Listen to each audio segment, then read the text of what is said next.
you so much for having this opportunity to speak with you this morning.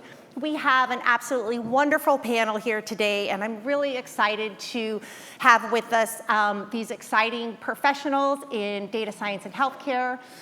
Here comes Tanveer, who's going to join us. My name is Hernandez Boussard. I'm an associate professor in medicine in the Department of Data Science at Stanford University, and I'm here with three outstanding leaders in healthcare. First, we have Sylvia Paritis, the chair of the Department of Biomedical Data Science at Stanford. We have Genus Yazani, chief of the Division of Rheumatology at University of San Francisco, Zuckerberg General Hospital. And we have Tanveer, who you met earlier, who is IBM Fellow and Chief Scientist at IBM Research. So, to start this morning, we're each going to give you a brief overview of the work we're doing in data science and healthcare, and then we're going to discuss some of the opportunities and challenges we see in the field moving forward.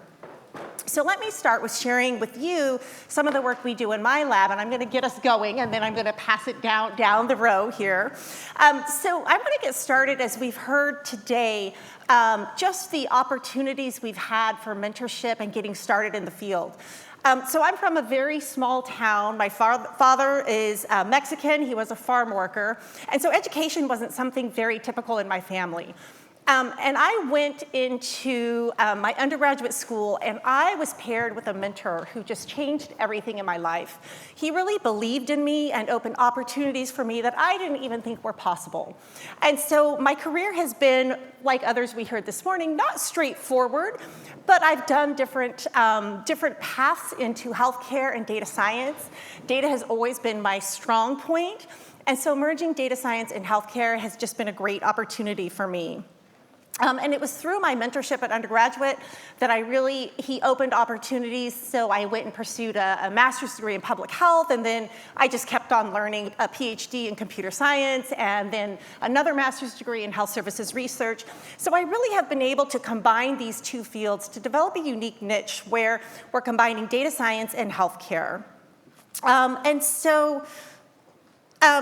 I think one perspective I bring to my work is I really have a diverse knowledge of different cultures, different societies, different social economic classes, and I understand how important it is to incorporate that when we look into healthcare and healthcare fields. And so as data scientists, I think there's many opportunities to advance the field. Specifically in my lab, we work on developing different AI technologies. In fact, I'm doing some work with Tanveer down here, developing a cancer patient digital twin, and that concept of what it is to have a virtual twin when you're undergoing cancer therapy to really understand optimal treatment pathways, identify potential outcomes, and identifying information that you can present to the caregiver to have these shared decision conversations.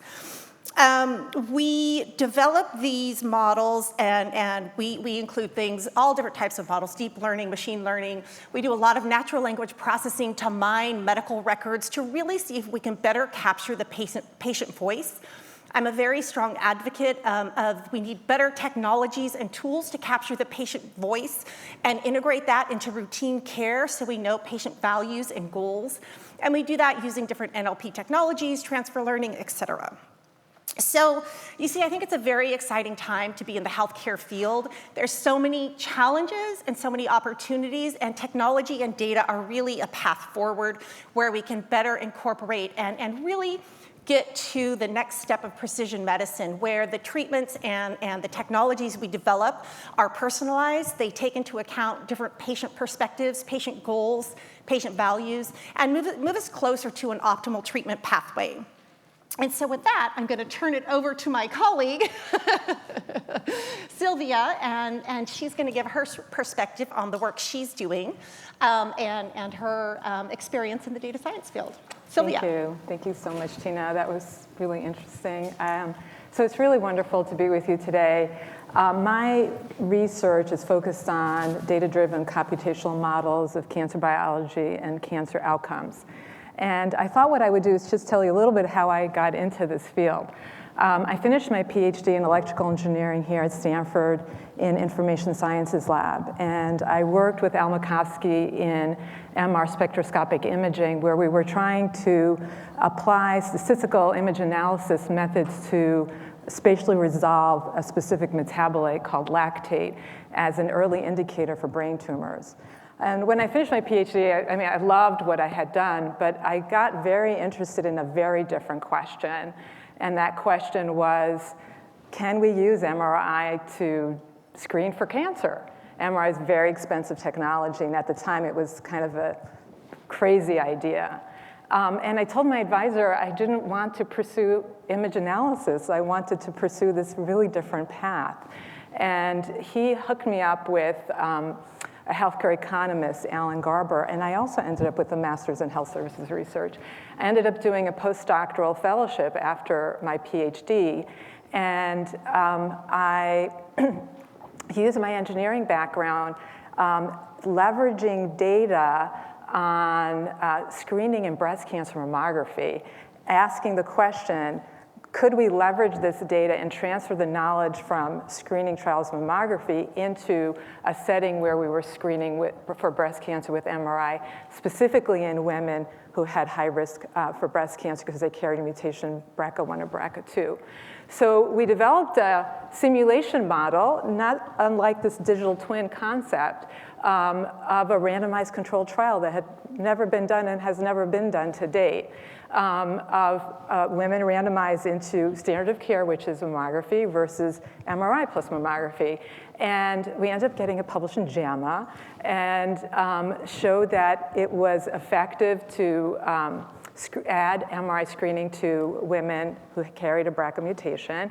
And then the next year, the American Cancer Society used that publication together with other evidence to develop a clinical guideline for women undergoing MRI screening if they carried a BRCA mutation. So I was really excited about that. By this time, I was now a faculty member in the radiology department, and I was thinking about this problem and had gotten interested in underlying these models were clinical models of disease progression. And we had folks at Stanford, in particular, Pat Brown, had developed the DNA microarray. And at the time, folks at Stanford were generating the global transcriptome of tumors across thousands and thousands of patients. So it was a lot of data. And I thought, wouldn't it be interesting to take this data and sort of redo that underlying natural history model, but make it more molecularly specific. And so I've kind of pivoted again, but when you have skills in data science, you can actually apply them in many different ways. And so I ended up developing models of disease progression, of molecular disease progression of cancer by integrating many multi-omic data sets. And I was able to pivot because the NCI actually had an RFA asking folks like me to come into the space of cancer biology. They pretty much said in the RFA, you don't need to have a cancer biology background. We need people who think like you. And so I was able to put a team together at Stanford, and we got funded, and we've been funded for over 15 years now. So it's been a very exciting journey for me, and the upshot for me is what you heard earlier today, pursue your passion, because that's what's going to take you through your career. You're always going to have new challenges, but if you're really interested in the problem you're trying to solve, you're going to rise up to that challenge. Thank you, Sylvia. And I think it's really important just to highlight what you said is if you have the data science skills, it's really easy to pivot across domains and across important topics and take advantage of those. Because people are always looking for somebody with really strong data science skills to come and address a different challenge, right? So thank you. All right. Jinoos, do you want to go ahead and take the floor? Sure. So really a privilege to be here today, and we're the opposite of a manel, which I'm very excited about. A lot of the themes in my career have actually been very similar to the previous two speakers. My journey on my current path actually started during my medical training. I was a rheumatology fellow at UCSF. I was working in public hospitals and in more private settings, and I just noticed that the care that patients got was uneven.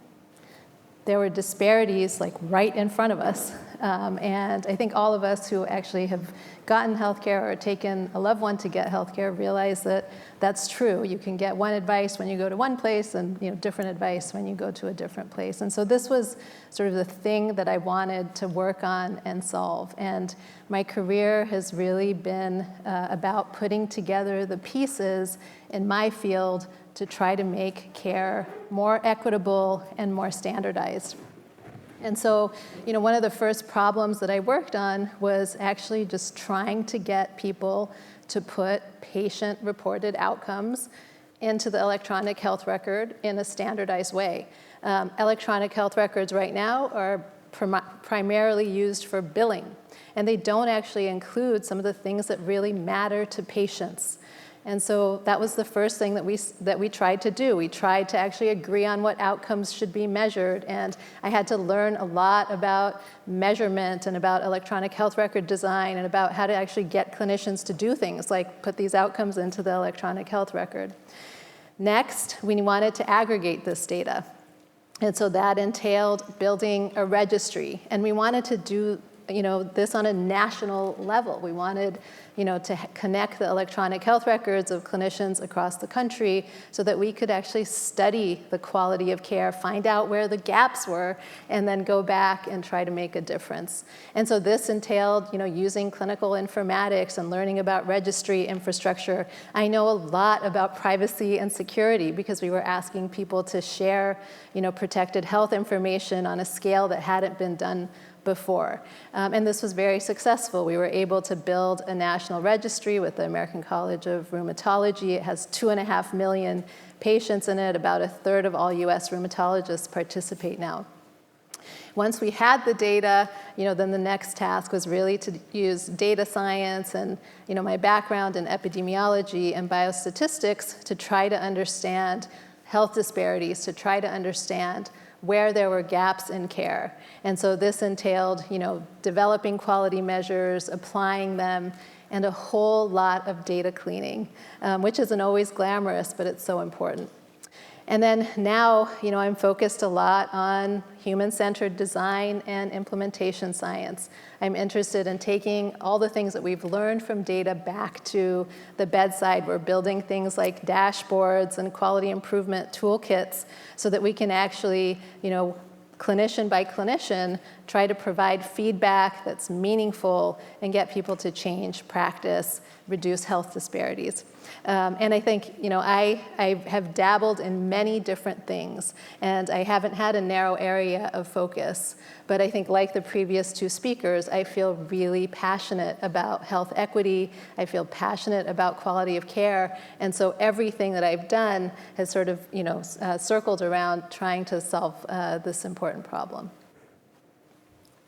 Great, thank you. And there's a lot of commonality in all of our work, as you can tell. And so Tanveer has already given a wonderful talk this morning, but she has more to tell us. So Tanveer, we're looking forward to the additional, things you can share with your work and what you have, your insights that you've driven. Okay, maybe I can give a little bit of historical perspective because I've been in this field for a while.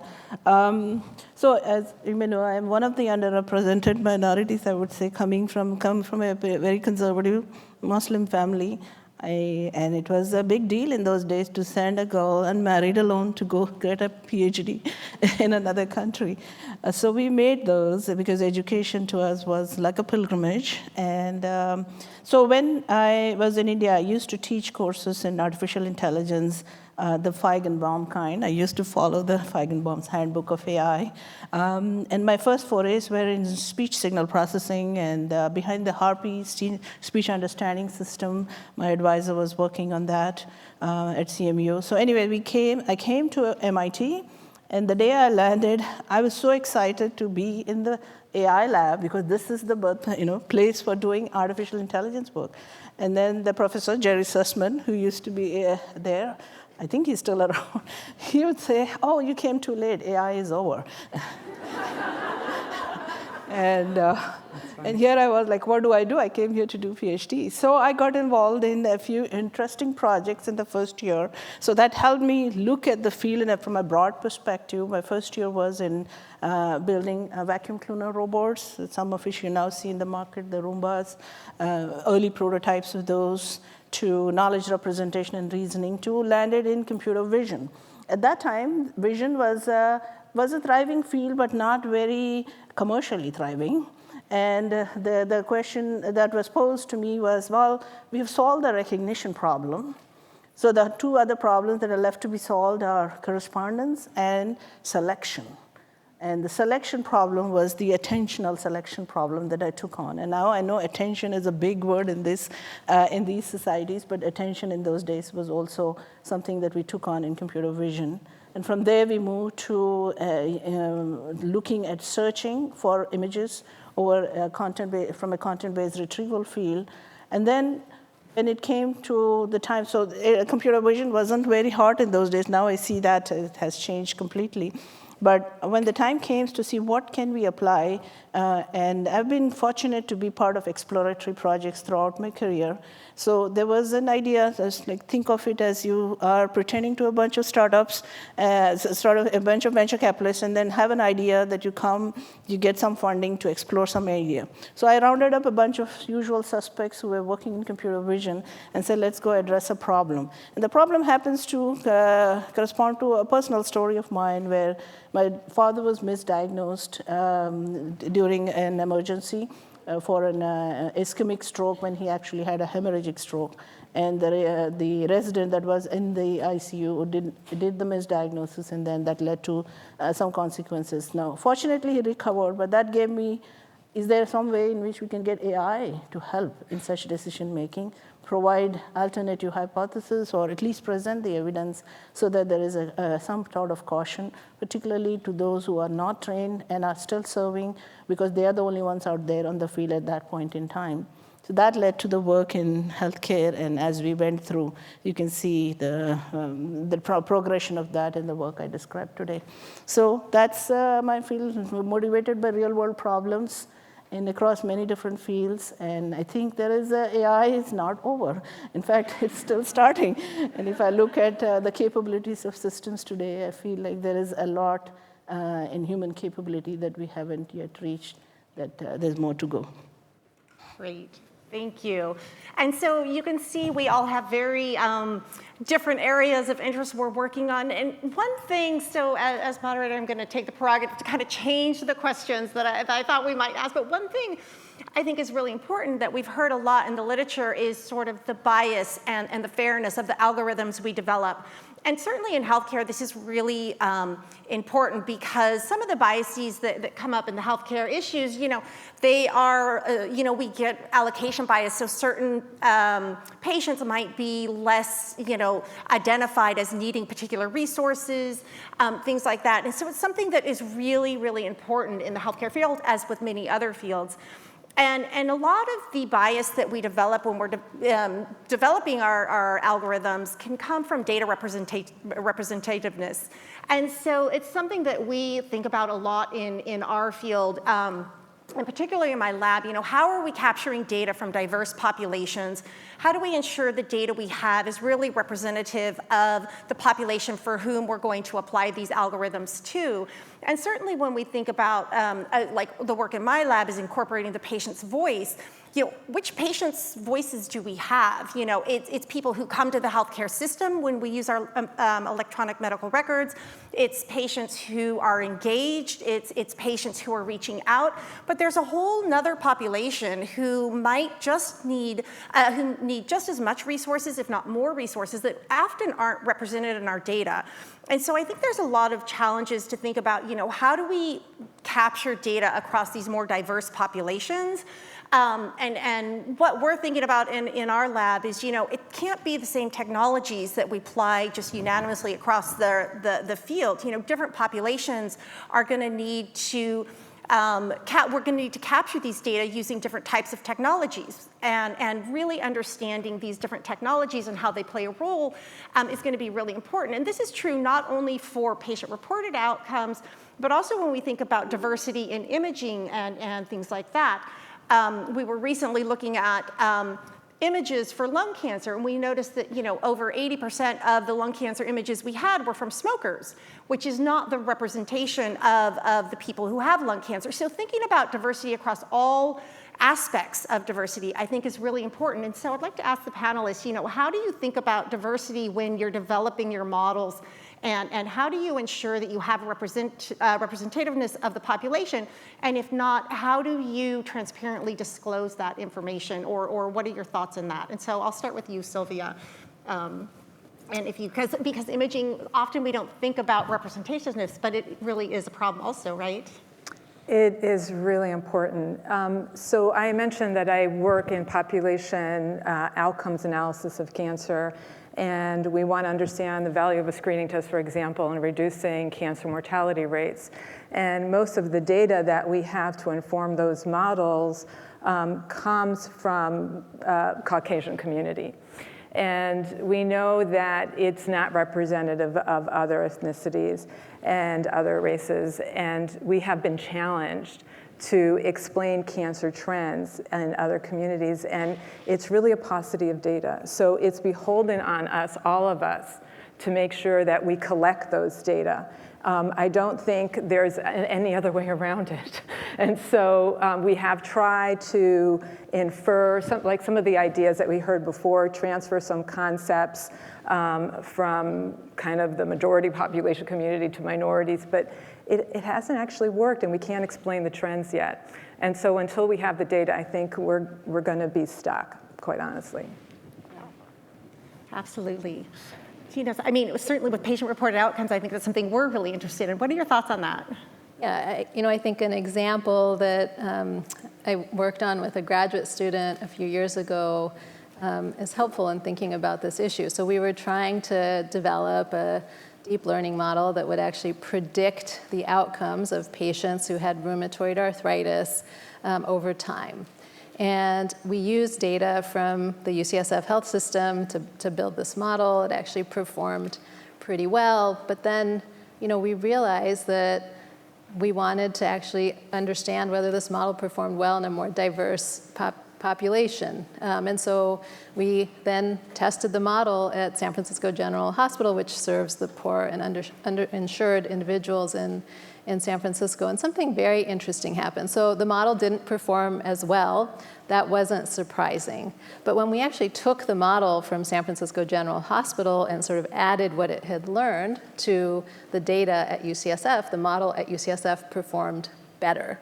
And so I think that there are multiple reasons, right, to include diverse populations. I think it'll actually improve healthcare for everybody, but it'll also, help us actually understand outcomes and trajectories in populations that may not be represented if we, just use the data that's easier to access. And there are, greater barriers to access. It was harder to actually use the data at San Francisco General Hospital. Imagine collecting outcomes in a population where 70% of people don't speak English. I mean, that provider team has to be really committed, and you have to work with them, right, to make them understand the importance. They need resources to be able to do that, to get that information into the electronic health record so that we can do this kind of research. And so I think it actually requires a multimodal approach that involves patients, that involves clinicians, that involves resources, so that we can do this type of analysis. I'll take a little bit, maybe a different take on this, because I've been thinking about, how can one avoid bias in the data? And at least there are two ways I can think, in addition to the things that we will talk about. One of them is governmental initiatives or large-scale initiatives about collecting the data across, like the Bridge to AI is an effort that NIH has put forward to address some of these issues. So somebody steps in and say, I'll be the sort of the keeper of the data, and you guys all contribute. So that's way we can get a representative population. The other may be to substitute some of the, not everything has to be derived from the data. Maybe there is something about the knowledge that is present in those communities that can be incorporated through things that have been probably collected from other mechanisms, through modeling and so on. So I won't discount the role of other types of modeling mechanisms that people used to do before everything became machine learning driven or deep learning driven, to see if there is something one can bring those back. So some of the latest thinking in design of deep learning models is going to look at incorporating knowledge into the design of these and domain specificity as well. So when you start doing that kind of modeling, some element of the bias could also be addressed, I would think. Yeah, so it is a grand challenge in healthcare, and we all have been thinking about this for some time. And so I think that's one of the opportunities where we can bring data and technology together to try and address and move some of these challenges forward. Now, throughout the morning, we've heard about mentorship and how important mentorship is in our career pathways, and really finding a mentor who is supportive, has similar values or interests, et cetera, is extremely important. So I was going to ask the panelists if they can talk a little bit about their mentorship and how and diversity on their team and how that has shaped your career.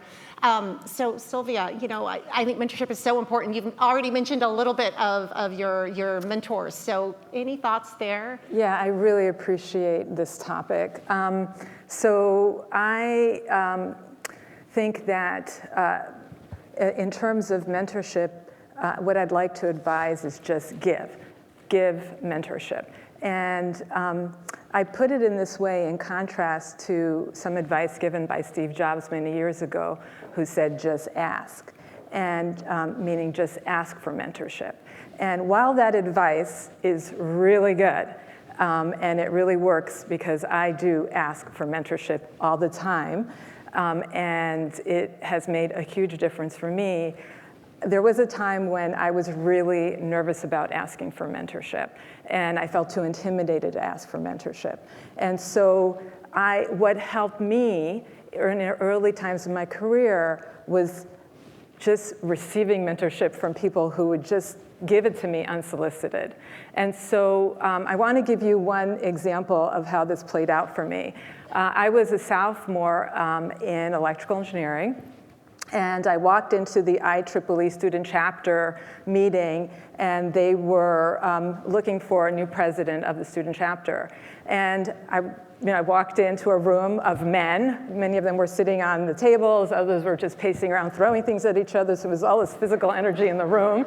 And I just snuck in and walked into the back and was really trying to be invisible, and just was observing everything. And the student chapter president, the faculty director of the student chapter chair of the electrical engineering department, Professor Yusuf Efe, walks in, and he said, okay, so who wants to run for president? Come up front. And so two guys pop up, and they're in the front of the room.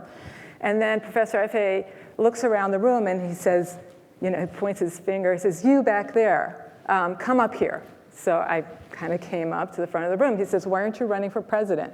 And I said, I don't know anything about being the president of the student chapter. He said, these guys know nothing either.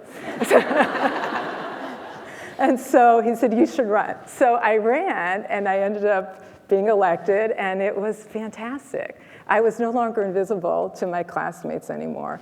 And so that happened because he gave me advice, completely unsolicited. So it makes a difference to give advice. I can assure you that all of you in here have advice to give somebody, especially somebody in an underrepresented community. So go up to them and just offer your advice. I can guarantee you it's going to make a big difference.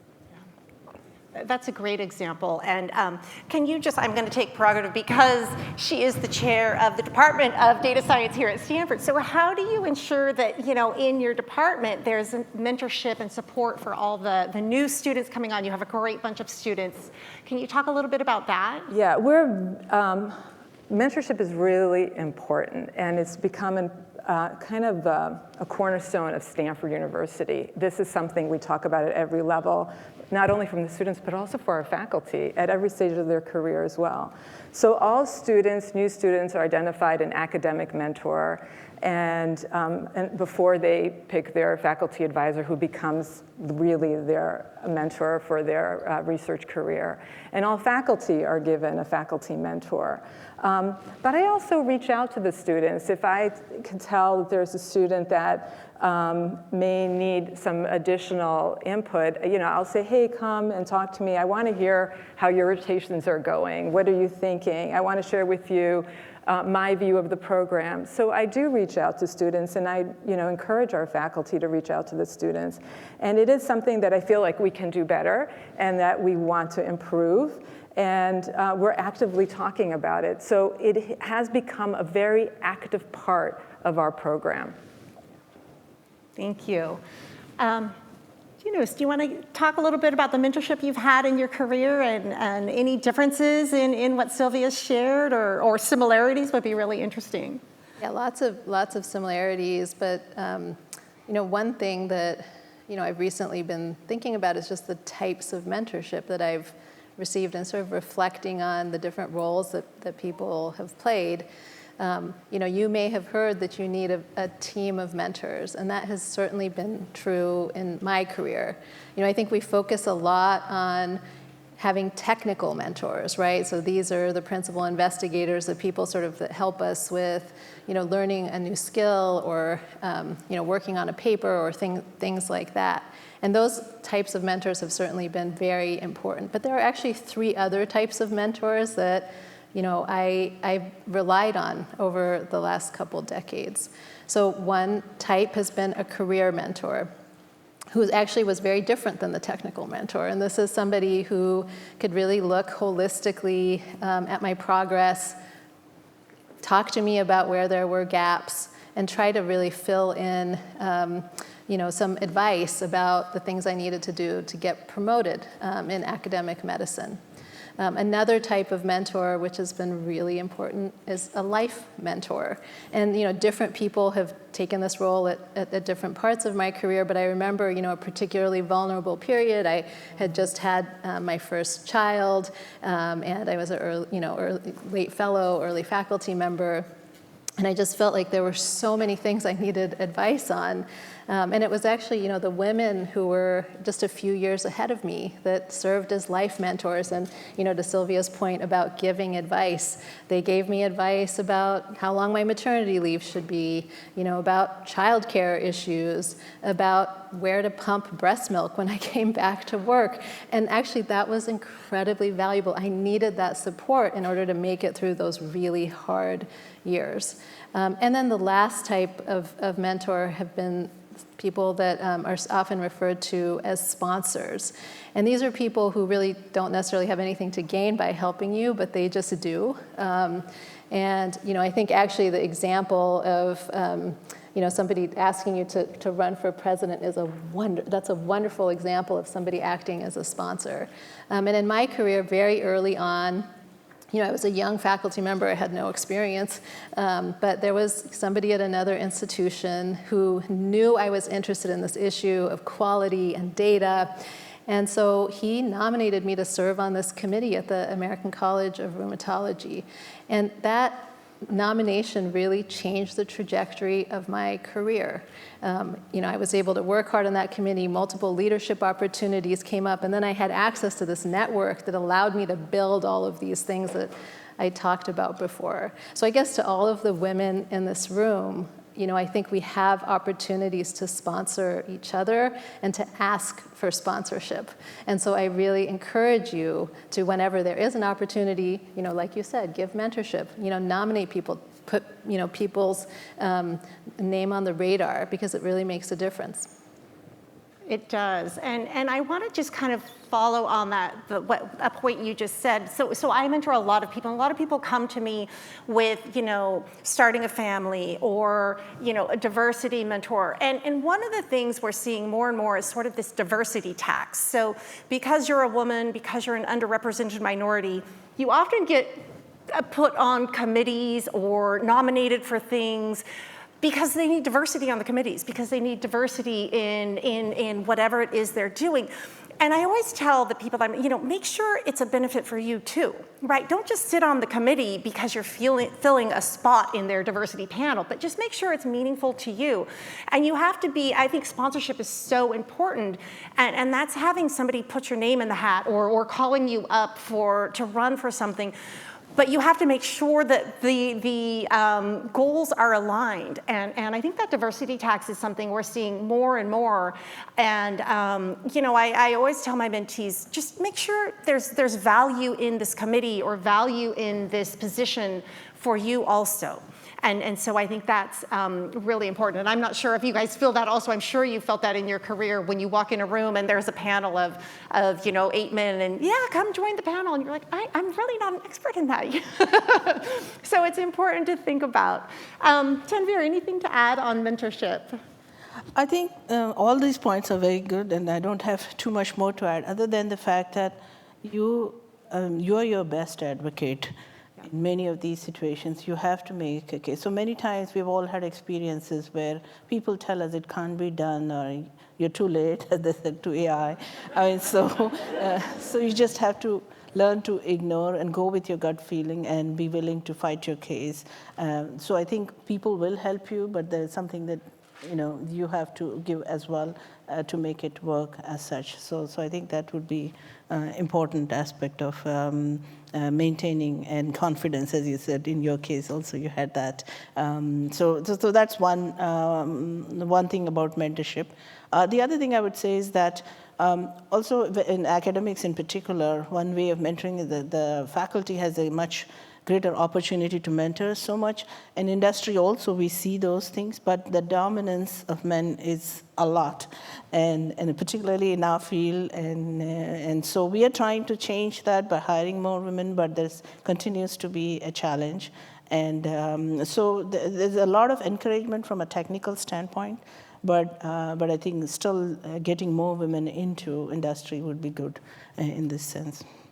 Yeah. Great, thank you. And so we've covered a lot of topics, and one of the things that I think is really important that we can, give some information on is really what are the main challenges we face today, and what are some mitigation strategies. And so in the data science and healthcare field. And so I'm going to start the other way. So Tanveer, I'm going to start with you. And what do you see as the biggest challenge in the healthcare field related to data science, and what are some thoughts on how we can think about tackling that? Well, certainly the availability of data is a big challenge, and when we talk about in computer vision, millions and billions of images, here we're talking about hundreds of thousands still. So the scale at which we can do medical imaging and or even multimodal as such is still very limited. So the availability of data sets, the diversity in there continues to be a problem. However, there is also another side of the equation in terms of putting these things in clinical workflows. There is still so many barriers, and some of the barriers come from the regulatory aspects itself. Right now, there is no good way to easily approve systems that can cover a very large number of findings. It's still one finding at a time. And at that pace, when will we get to a stage where we can actually, accomplish a chunk of the functionality in clinical workflows? So I think something has to change over there as well. And so both of these are two of the examples we face. And then, of course, labeled data sets, or working with labeled or unlabeled data, combinations of those continues to be a challenge. And active research is underway in any of these areas. So so there is enough number of challenges for healthcare data, and some of this that come from the nuance that how much domain knowledge do you need? And there are opinions of people who think that you can just work with, you've got a labeled data set, just put a machine learning model to work. And then it doesn't do the right thing for you, and then you are back to seeking help with clinicians. So if you incorporated that help to begin with, there might have been much better models to go on. So it's that tug of war between, when to seek help and when not to, that also becomes a challenge. And of course, the cost of doing it all is a big barrier as well. So these are some of the things that are currently, not getting the field to that level. So in AI, we have seen the hype, and we are seeing a valley come down again now in adoption. And I just hope that, since I've seen so many of these waves in AI, particularly in healthcare, I hope that it goes back up again with some strong successes in this space. Yeah. Jinoos, quick thoughts on challenges and in the field? Yeah, Yeah, just to follow up on what was just said, I think that I spend more time, trying to get people to basically focus on understanding context when they're using healthcare data. This is like the missing ingredient in a lot of work. People really want to just get their hands on the data and they want to start building models, but then they make mistakes or come up with findings that are not relevant because they don't understand context. There's a famous example of building a model to predict, death in the ICU and finding that a family meeting, is one of the variables that predicts death. But if that person had actually, just spent some time in an ICU, read some notes, talked to some staff, they would have realized that, by the time a family meeting happens, that team already knows that the patient has a poor prognosis.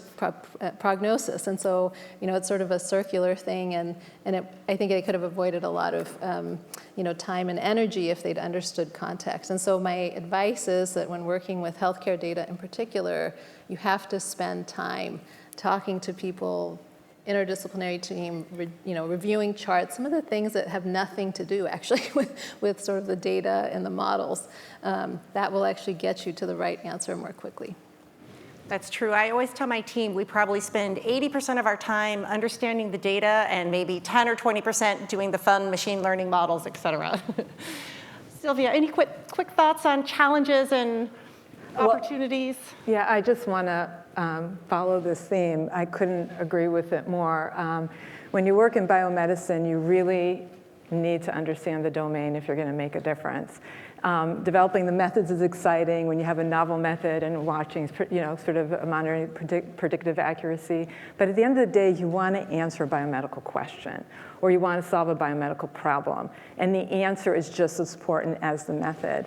And I feel that, especially my work in cancer biology, I spent so much of the last 15 years of my career really learning basics of molecular biology, so much so that I set up a wet lab, and now half of my lab are cancer biologists, and in fact, one of them's in this room, at least one. And so we work together. It's totally interdisciplinary. The cancer biologists come into my lab because they want to understand computational methods. The computational scientists come into my lab because they want to work with the cancer biologists and make sure whatever they're working on makes a lot of sense.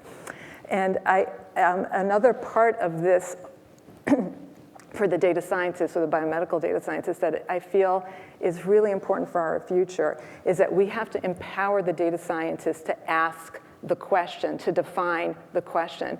There's so much data available right now. We shouldn't wait for somebody else to come and tell us, can you solve this question for us with this data? We understand the data. If we understand the context, we can ask and answer a really unique question that people who don't have our background would never even conceptualize. So I just encourage you to think in that way. Yeah, thank you. And I agree with all of these challenges. I'm going to leave you with one additional challenge that we face in our lab, and that is really getting a gold standard. So knowing exactly what it is we're trying to predict, be it depressive symptoms, be it a specific disease. And with healthcare data, it's hard because we can't share data with the community. So labeling data, gold standards, really has to be somebody within our team. And often getting a clinician, they will say, to label, 500 records is a challenge. So I think there's a lot of opportunities to think about how we can do more data sharing, et cetera. So please, everyone, join me in thanking our wonderful panel. I hope you enjoyed the session. A lot of interesting talks. Thank you. Thank you so much, Tina, for moderating.